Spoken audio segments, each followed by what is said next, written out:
Hello, Sofa Squad. Now for today's Sofa briefing, we're going to be talking about a crazy story coming out of California.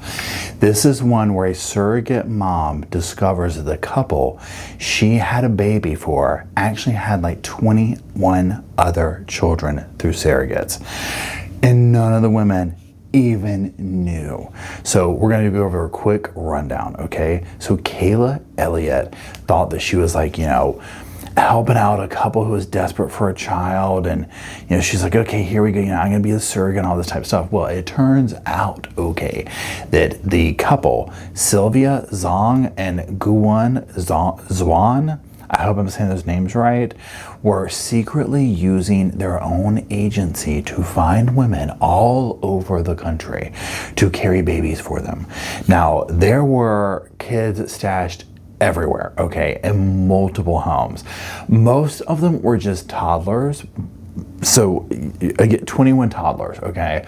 Now it all comes out after a 2-month-old child was very badly hurt, and the couples waited like days to go get help, okay? So obviously this triggers a bunch of stuff, right? Police start asking questions, so on and so forth. So that's when it all unravels.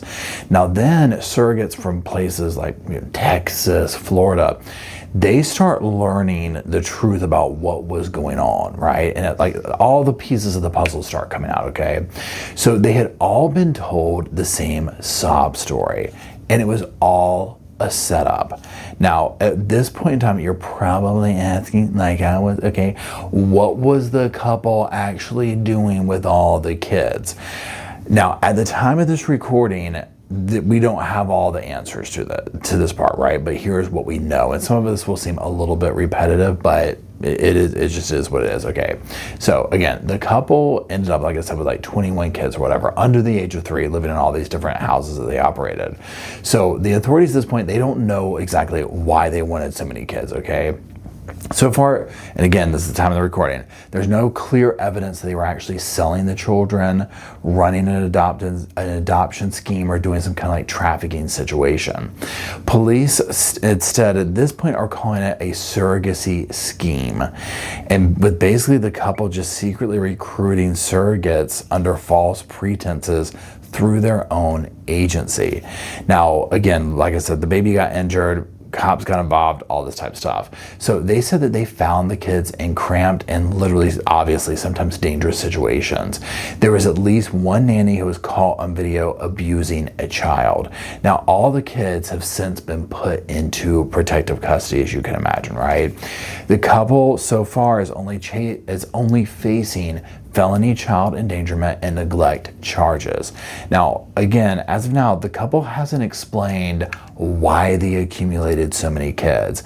And the authorities are admitting, like, we don't really know why at this point, right? Now, to me, there's a couple of things going on here.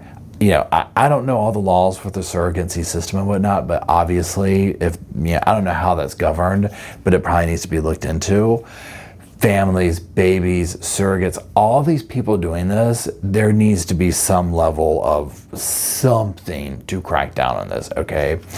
Also, for me, and again, this is just my opinion, I'm very curious to see what comes out with the case in regards to if they find a motive. Because to me, obviously you're probably thinking the same thing. To me, this screams trafficking, right? Like, why else would you be doing this? But I'm almost like, was there even a more sinister vibe to this? Like, what's the point of this? I feel like it's almost like they were like, how you see puppy mills? It's almost like a baby mill. So it's like, what's the point? Were you gonna sell these children? Were you going to let certain type people come do things to them, like we're seeing out of Alabama? What is the point of it, right? We might not ever know, who knows? So, and again, another thing of interest, we see what goes on in the true crime cases that we follow with, CPS and all these type of things and all the loopholes in it. So with this situation, I'm like, yeah, I never thought about something like this, especially for someone who just seems to be collecting children, and they haven't gotten to the next part of the crime, whatever that next part of the crime would be. So we will stay tuned. We'll see how this plays out. That's going to be it for today's Sofa briefing. Let me know what you think down in the comment section below. And until next time, Sofa Squad, I'll see you soon.